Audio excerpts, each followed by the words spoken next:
Okay, here we go again. Welcome back to Bagian Magang. Stay humble and keep the excitement to learn like a newbie intern. Oke, jadi di video kali ini tuh saya bakal bahas suatu realita yang cukup memprihatinkan ya. Jadi gini, bayangin kalau misalnya teman-teman yang lagi pada kuliah atau baru lulus kuliah gitu kan, bayangin teman-teman itu lulus kuliah dengan IPK misalnya 3,8 bahkan gitu kan. Hafal semua desain pattern gitu, terus juga pernah ikut bootcamp gitu kan. Tapi pas buka job portal gitu kan, misalnya ya apalah terserah dinamit.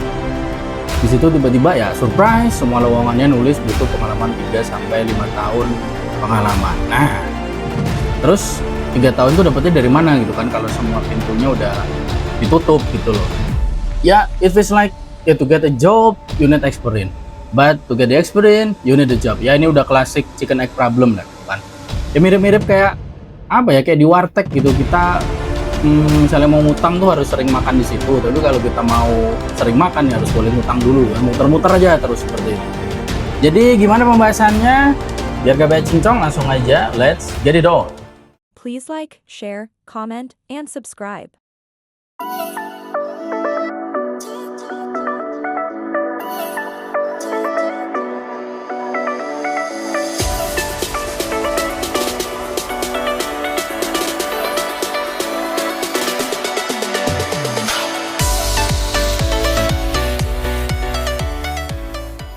Nah, emang fakta di lapangannya kayak gimana Bang gitu kan? Ya, jadi gini ya, ini tuh udah bukan soal perasaan fresh grad aja gitu loh. Jadi ini udah data global juga udah nunjukin tren yang seram ini gitu loh. Jadi kayak misalnya dari dari Business Insider tahun 2023 itu lowongan entry level di bidang IT kayak software engineer dan lain-lain itu udah nurun hampir 40% dibanding sebelum pandemi. Terus juga dari IT Pro 2024 itu bahkan nyebut bahwa perusahaan tuh udah mulai skip junior role entirely gitu kan, karena dianggap bisa diganti sama AI ataupun bisa di outsource saja.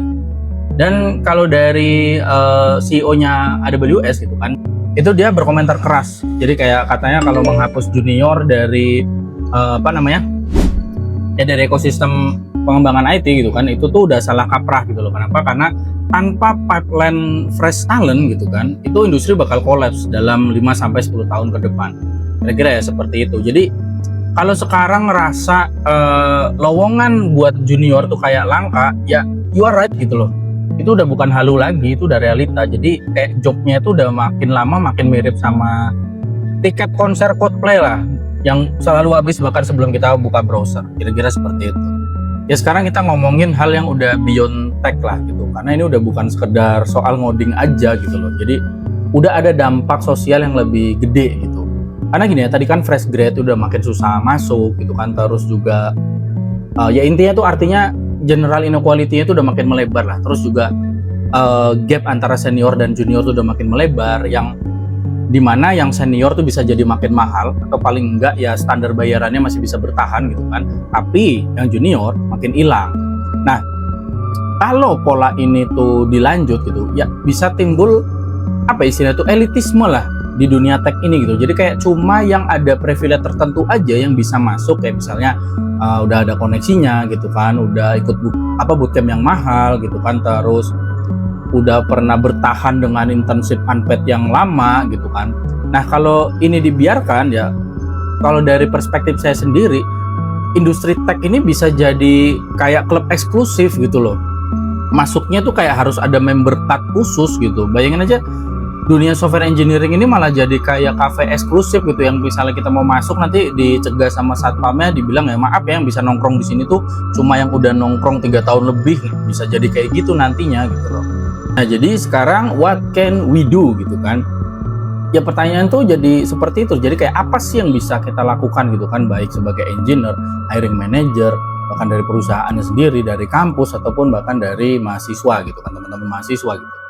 Yang pertama itu ya jelas kalau dari perspektif saya itu adalah mentorship. Jadi kayak senior engineer tuh harus ya mulai sadar lah kalau future talent itu lahir dari junior gitu loh. Jadi without them gitu kan ya pipeline itu bisa meninggoy gitu loh.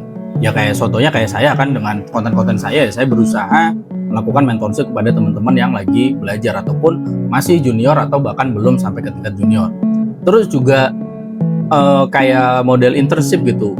kalau dari perspektif saya akan baik sekali kalau internshipnya itu berbayar. Jadi mulai stop lah untuk dari perusahaan itu melakukan unpaid internship gitu kan. Itu udah basically kayak modern slavery gitu loh.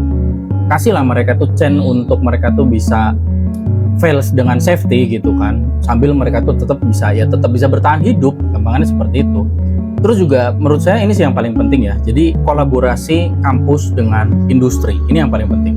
Jadi kampus ini ya menurut saya tuh harus lebih agresif lah, bikin real project collaboration gitu loh, bukan cuma sekedar tugas bikin ya CRUD sederhana aja gitu loh. Banyak kampus di Indonesia ya, yang sorry to say menurut saya tuh masih stuck gitu di zona nyaman, kayak belum ngelihat step of the art dari development itu sendiri gitu kan, seperti kayak sekarang udah ada arsitektur microservices gitu kan, dan lain-lain gitu kan. Dan materi tugas itu masih apa ya, tugas kuliah itu masih kayak monolayer aja gitu loh, monolayer crude bahkan gitu kan. Padahal ya tadi seperti saya bilang, di industri itu kita udah ya mainnya udah kayak microservices, container, CI/CD gitu kan, event driven, ya bahkan ya serverless seperti itu. Nah, seolah jadi kayak gini loh, seolah kayak dibilang udah yang penting bisa ngoding dulu aja gitu ya. Nggak gitu, soalnya jadi kayak gak usah deh mikirin sistem terdistribusi gitu kan, gak usah mikirin ngerti load balancing, ngerti ya tadi microservices yang paling sering muncul gitu kan. Padahal itu yang engineer kayak saya sebagai praktisi itu hadapin sehari-hari, itu yang jadi masalah. Jadi saya sering banget nemuin yang namanya fresh grad itu, yang baru lulus itu sering banget dia buta akan tool-tool modern. Tapi kalau tool oke lah, itu masih bisa masih bisa di catch up dengan cepat lah. Yang jadi masalah itu adalah nggak siap dengan model-model arsitektur sistem sekarang ini, kayak misalnya tadi microservices gitu kan. Terus juga bahkan untuk kolaborasi tim tuh belum terbiasa untuk bisa adaptif dengan tim-tim yang udah agile seperti itu.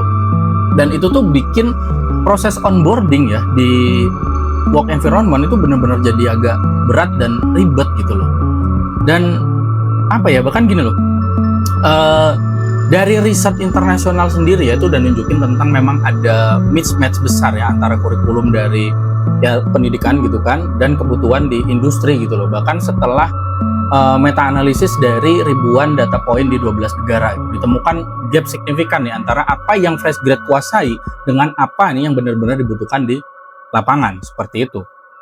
Jadi menurut saya itu kayak kampus itu nggak bisa jalan sendiri, benar-benar butuh sinergi lah gitu. Jadi bayangin nih kalau kayak misalnya dari kampus itu berkolaborasi gitu, kayak membuat suatu sistem yang benar-benar cukup besar gitu kan, terdistribusi microservices gitu kan, dengan praktisi-praktisi kayak misal seperti saya dan nggak usah kayak yang lain-lain dulu lah, seperti saya aja misalnya gitu kan, bikin project gabungan gitu kan, misalnya bikin student led microservices app gitu kan buat lokal bisnis gitu kan. Nanti yang bikin kodenya, yang bikin sistemnya itu ya mahasiswa itu kan, nanti direview oleh praktisi-praktisi seperti saya gitu kan. Terus ya diarahkan caranya, dijelaskan pengembangan seperti apa, desainnya seperti apa gitu kan. Baru nanti misalnya sampai dijalankan di cloud yang kecil gitu. Jadi kayak bikin mini real world production. Nah, itu kan akan jadi cerita yang lain loh, dan itu tuh ya it's not just a dream gitu loh. Itu bisa banget kita lakukan. Dan untuk perusahaan sendiri ya, ini dari perspektif saya, sorry to say banget gitu kan, ya instead of expecting junior itu sama dengan cheap labor gitu kan, ya mulai ubah mindset ya, di junior itu adalah investment for the future.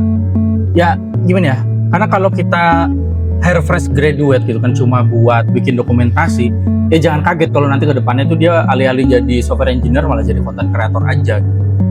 Nah ini kalau dari pengalaman saya sendiri ya, dari POV saya gitu kan, saya sendiri pernah dari posisi junior tentunya, nggak langsung tiba-tiba tua gitu kan. Dan ya memang sulit banget buat nyari peluang pertama bahkan sebagai junior programmer gitu, belum sampai ke tingkat seorang software engineering gitu kan. Dan gini, yang bikin saya survive waktu itu ya, salah satunya adalah saya ikut di project kampus yang memang project itu benar-benar ya real untuk dipakai gitu kan. Jadi ya mulai dari desainnya saya pelajari gitu kan, terus apa yang harus saya coding, terus kolaborasi saya dengan senior-senior saya dalam project itu gitu kan. Dan setelah itu, dari pengalaman itu saya bisa sebut kalau saat saya melamar pertama nih ke perusahaan itu saya ada pengalaman gitu 1 tahun paling enggak gitu kan. Dan dari situ kebetulan lagi saya dapat ada perusahaan kecil yang nerima saya, ngasih saya kepercayaan buat jadi junior programmer di sana gitu kan ya. Dari situlah karir saya jalan sampai sekarang. Jadi kalau saya bilang tuh buat teman-teman yang masih kuliah gitu kan atau lagi siap-siap mau lulus, tolong banget tuh kalian tuh harus jadi pro bahkan sebelum kalian terjun ke dunia pro. Gampangannya seperti itu. Jadi belajarnya tuh cuma bukan cuma, saya belajarnya tuh jangan cuma buat lulus gitu, tapi buat bikin portofolio sejak dini. Contoh gampangnya ya misalnya kayak teman-teman join di open source contribution gitu kan, ikut jadi kontributor di suatu ya project-project open source gitu kan, terus bikin side project yang beneran gitu kan, bukan sekedar to do app aja. Kayak to do app tuh dilakukan di awal-awal aja gitu, semester awal kuliah. Di pertengahan tuh ya teman-teman mulailah coba buat reach out ke project-project yang bisa jadi side project teman-teman, tapi yang mendekati real lah seperti itu. Dan yang paling penting, jangan cuma fokus ke coding, itu poinnya. Jangan cuma fokus ke coding, karena coding itu ya sorry to say banget, coding itu standar minimum yang harusnya udah nggak dipertanyakan lagi. Kayak misalnya teman-teman mau ngelamar jadi seorang jadi seorang ahli bangunan gitu, masa kan nanti ditanya bisa nggak, bisa potong-potong kayu nggak gitu kan, ya kan itu udah basic banget gitu. Jadi coding itu udah bener-bener hal basic yang memang teman-teman harus seiring waktu dikuasai. Kayak misalnya mau jalurnya sebagai software engineer yang di bagian developmentnya gitu. Kalau misalnya bagian yang lain ya kuasai juga skill basicnya, kayak misalnya database engineer yang ngapain gitu kan, mau jadi kayak yang ahli jaringan gitu di bagian networking gitu, juga pelajarin basicnya, atau belajar tentang infrastruktur. Nah itu basicnya dipelajarin dulu saat kuliah gitu loh. Dan seperti saya tadi bilang, teman-teman harus jadi pro bahkan sebelum terjun ke dunia pro. Jadi gini loh, teman-teman tuh harus bisa kasih solusi ke perusahaan, karena di perusahaan itu teman-teman dibayar buat kerja, bukan dibayar buat sekolah. Gampangannya seperti itu. Jadi tingkatin level dari teman-teman masih kuliah, karena sekarang tuh kalau cuma bisa ngoding, orang yang bisa ngoding tuh banyak banget gitu kan. Dan yang ngerti tentang sistem desain, yang bisa mendesain suatu sistem, nah itu cerita yang lain. Jadi misalkan teman-teman itu mencapai tahap user interview misalnya gitu kan, jadi kayak udah proses dari hiring dari HR gitu kan, bla bla bla, sampai akhirnya ke user interview. Nah di user interview itu udah banyak banget teman-teman tuh bahkan nggak sekedar dites dengan live coding aja gitu, tapi dites untuk mendesain suatu sistem, atau kita bisa sebut namanya itu adalah sistem design interview. Nah di situ tuh teman-teman harus bisa nunjukin kemampuan teman-teman untuk ngerti suatu sistem tuh dikembangin seperti apa, jadi kayak gimana mikirnya gitu kan, teknologi apa yang mungkin dipakai dan trade off-nya apa gitu kan, sama ya tentunya problem solving-nya teman-teman. Karena gini ya, di perusahaan itu teman-teman tuh kan harus bisa ngasih solusi ke perusahaan gitu loh, karena teman-teman tuh dalam dunia kerja tentunya dibayar buat bekerja, bukan dibayar buat sekolah. Jadi misalnya gini lah ya, contohnya aja misal, saya mikir-mikir contoh dulu ya. Misalnya tadi, user interviewnya saya jelasin dulu ya. Jadi misalnya dalam sistem desain interview, jadi kan teman-teman di interview, nanti dalam sekian menit interview itu teman-teman tuh bakal dites gitu loh, untuk ya kayak tadi saya bilang, mendesain suatu sistem sekian menit itu. Minimal teman-teman akan diminta mendesain sistem itu dalam high levelnya lah, paling nggak di high levelnya. Nah misalnya contoh case-nya misalnya teman-teman tiba-tiba diminta tolong bikin aplikasi ini nih kayak Spotify, kita pengen bikin aplikasi kayak Spotify, coba kamu rancangin gitu kan. Nah ketika berhadapan dengan case seperti itu, dengan pengalaman yang mumpuni, harusnya teman-teman tuh akan bisa ngerti kalau sistem kayak Spotify ya on demand seperti itu kan berarti akan lebih banyak user sebagai pendengarnya daripada user sebagai musisi yang upload data lagu-lagunya ke Spotify. Nah di sini kan udah ada perbedaan yang jelas tuh. Dengan seperti itu berarti kan kalau teman-teman jeli, teman-teman akan mengerti kalau aplikasi ini bakal mengalami heavy reading di database-nya daripada heavy writing gitu loh. Jadi lebih banyak narik data dari database ketimbang masukin data. Nah setelah seperti itu kan berarti teman-teman bisa kasih saran. Di situ adalah kita bisa mencoba untuk database-nya adalah model master slave. Nah kira-kira seperti itu dan seterusnya gitu loh. Hal-hal seperti itu yang sering banget saya dalam interview calon-calon kandidat itu yang mereka luput di hal-hal seperti itu. Nah itu yang tadi saya bilang, teman-teman harus pro bahkan sebelum terjun ke dunia pro, kira-kira seperti itu.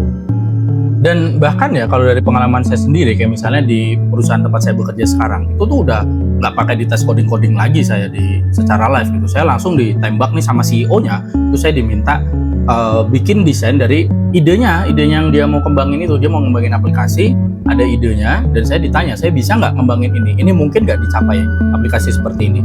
Nah, itu bahkan aplikasinya adalah aplikasi yang saya belum pernah buat sama sekali. Tapi alhamdulillah, karena saya punya pengalaman sistem desain yang cukup gitu kan, udah dengan pengalaman saya belajar sistem ini, sistem itu di berbagai industri tempat saya kerja gitu kan, dan dari saat saya mulai kuliah juga gitu kan. Nah, di situ tuh saya bisa ngawang-ngawang tapi tetap presisi gitu loh. Jadi kayak misalnya saya mulai rancang kayak ini mulai dari database-nya apa dulu nih, kapan pakai yang NoSQL, kapan pakai yang SQL, kapan bikin microservice-nya, terus microservice-nya itu harus seperti apa, kapan saya harus pakai Misetio gitulah. Dan itu tuh ya tadi masih ngawang-ngawang tapi ya tetap presisi gitu loh, walaupun ya saya tetap deg-degan gitu karena sistem ini belum pernah saya bikin. Tapi ya itu udah jadi poin dimana saya kasih solusi ke calon dari yang mempekerjakan saya. Nah seperti itu, kita harus bisa kasih solusi ke perusahaan. Jadi itu yang tadi saya bilang sekali lagi, teman-teman harus pro bahkan sebelum terjun ke dunia pro. Atau ya kalau misalnya teman-teman tuh bingung gitu mau mulai dari mana, ya gak usah jauh-jauh, tonton aja video-video saya udah banyak bahas tentang sistem desain interview itu kan, mulai dari sistem-sistem yang sering diujikan gitu kan, terus juga kayak gimana sih bikin portofolio seorang, apalagi kayak saya seorang back end tuh yang nggak kelihatan hasil kerjanya, bentuknya cuma API aja gitu kan. Dan ya bahkan gini, saya nyatakan di sini kalau teman-teman mau reach out saya, boleh silakan, mau lewat komentar di video saya boleh, mau DM saya di LinkedIn silakan, profil LinkedIn saya ada di deskripsi channel. Jadi reach out lah yang sekiranya senior-seniornya teman-teman gitu, gak usah malu ya. Mungkin memang nggak semua akan akan dengan ramah menjawab, tapi kalau saya nyatakan di sini, insya Allah saya tetap akan balas teman-teman kalau teman-teman reach out saya gitu. Jadi pertanyaannya sekarang, kalau kita biarin role junior itu hilang gitu kan, ya siapa yang bakal jadi senior di masa depan gitu kan. Jadi kayak ibarat kita tuh pengen makan rendang tapi sapinya nggak pernah dipiara gitu loh. Jadi ya buat teman-teman yang nonton, apalagi yang masih kuliah atau lagi persiapan buat lulus gitu kan, tag teman-temannya yang baru lulus, terus ya komen lah ya, menurut kalian tuh dunia kerja tech ini makin ramah apa makin brutal nih buat para fresh grade gitu kan. Dan terutama nih buat yang masih kuliah ya, please bikin portofolio identitas kalian, professional branding kalian sejak sekarang itu, karena ya masa depan itu datang lebih cepat daripada yang kita pikirkan gitu loh. Jadi ya please jangan nunggu opportunity, tapi ya bikin diri teman-teman itu jadi opportunity itu sendiri. Jadi kira-kira gitu aja. Sekian, terima kasih. Cheers, baik and magang.